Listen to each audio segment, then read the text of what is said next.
Next question over here. Hi, yes. My name is Patrick. I'm a student at Centennial College.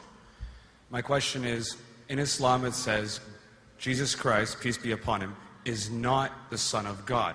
When we are all children of Allah and born of mother and father, for he is only born of a mother, why is he not the Son of God? Brother Patrick asked a very good question, a very important question. He said that why in Islam is Jesus Christ, peace be upon him, not considered as Son of God? When we all are children of God, he being born of a virgin woman, all the more reason should be. See brother, if you tell we are children of God, in that way I've got no problem at all.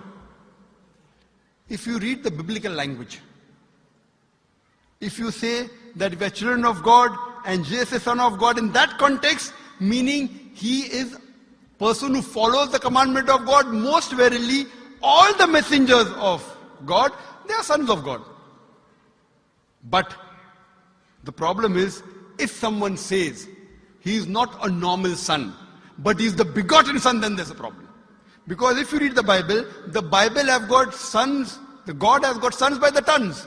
If you read the Bible, Adam is son of God, Ephraim is son of God, Israel is son of God. It's mentioned in the book of Romans, chapter number 8, all those who are led by the Spirit of God, they are sons of God. That means if you follow the commandment of God, you're a son of God. I've got no problem with that phrase at all.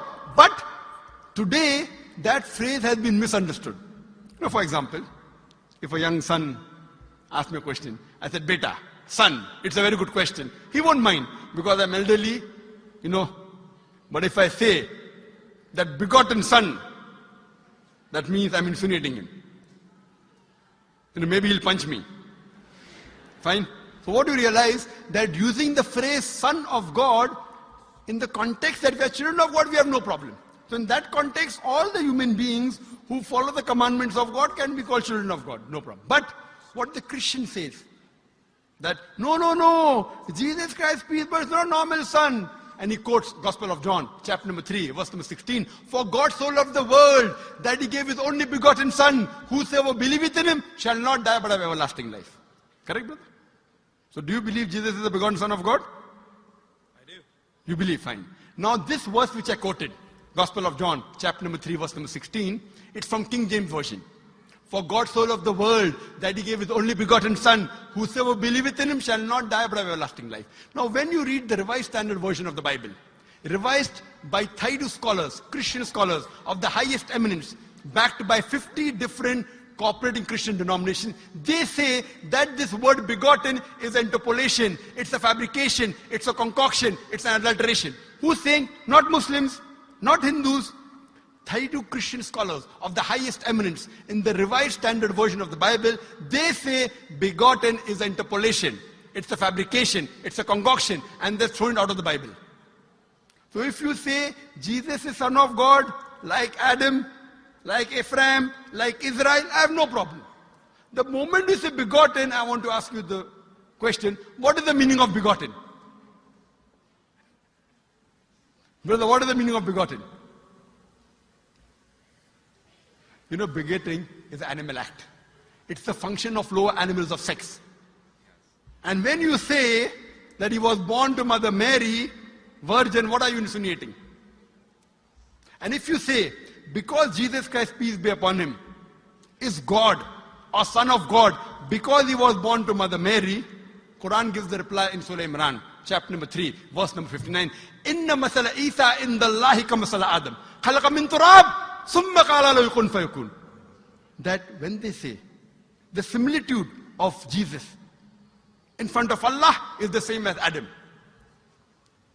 They were born from dust and said, be and it was. If you say that Jesus Christ is God because he had no father and only mother, then Adam, peace be upon him, is a greater God. He had no mother and no father according to the Bible. MashaAllah, you're clapping.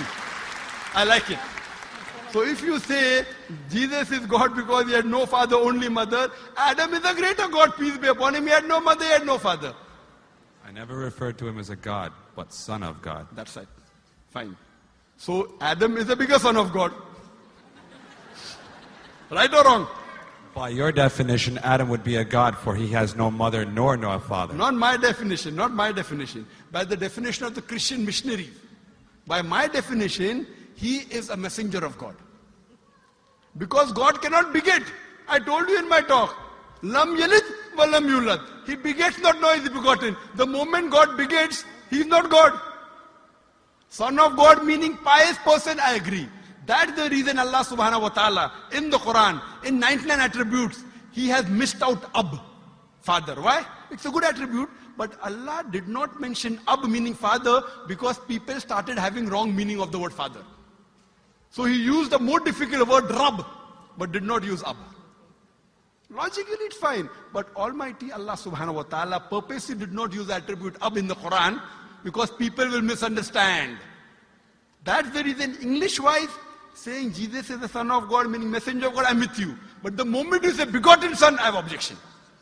So you say Jesus is a messenger of God, I say peace be upon him after his name. So I respect Jesus Christ, peace be upon him, more than you, Brother Patrick. Because when I take his name, I have to say peace be upon him. If I do not say that, I'm wrong. So I love Jesus Christ, peace be upon him, more than you. I follow his teaching more than you. And if you want, I can prove it to you. That's a different argument, not for tonight. Sorry? That's a different argument and not for tonight. Okay, fine. I'll give you a few things. Jesus Christ, peace be upon him. Fine? If you read the Bible, he was circumcised on the 8th day. Fine? Majority of all the Muslims are circumcised, the Christians aren't. So if you say Christian means a person who follows the teachings of Jesus Christ, peace be upon him, then it's mentioned in the book of Leviticus, chapter number 11, verse number 7 to 8. It's mentioned in the book of Deuteronomy, chapter number 14, verse number 8. You should not have pork. It's mentioned in the book of Isaiah, chapter 65, verse number 2 to 5. Should not have pork. Muslims don't have pork. Most of the Christians have pork. If you read the book of Ephesians, chapter number 5, verse number 18, in the book of Proverbs, chapter number 20, verse number 1, it says you should not have alcohol. Muslims as a whole don't have alcohol. Most of the Christians have alcohol. If you say Christian means a person who follows the teachings of Jesus Christ, peace be upon him, we Muslims are more Christian than the Christians themselves. We love him. We respect him. If you say, I love Jesus Christ, peace be upon him, but don't follow his teachings, your love is false. We, therefore, mashallah, I love Jesus Christ, peace be upon him, more than most of the Christians. Because I follow his teachings, I respect him, I revere him. And Jesus Christ also said, in the Gospel of John, chapter number 16, verse number 11 to 14, I have many things to say unto you, but ye cannot bear them now. For he, when the Spirit of truth shall come, he shall guide you unto all truth. He was talking about Prophet Muhammad to come. So Jesus Christ, peace be upon him, said, you have to believe in the last and final messenger, Prophet Muhammad sallallahu alaihi wasallam. So even that way I'm following Jesus Christ, peace be upon him. I believe in Prophet Muhammad. Do you believe in Prophet Muhammad as the messenger of God? I do. MashaAllah. Now you're more closer to... Allahu Akbar. Allahu Akbar. Now he wants to say the Shahada, and then we will move on and say Ashhadu an la ilaha illallah, la ilaha illallah, wa ashhad an Muhammad Rasulullah. Rasul Allah. I'm more excited than him. Allahu Akbar. Allahu Akbar. Allahu Akbar. Allahu Akbar. Allahu Akbar. Welcome your brothers and your sons. Welcome in showing the Islam, showing what God says, showing what God says,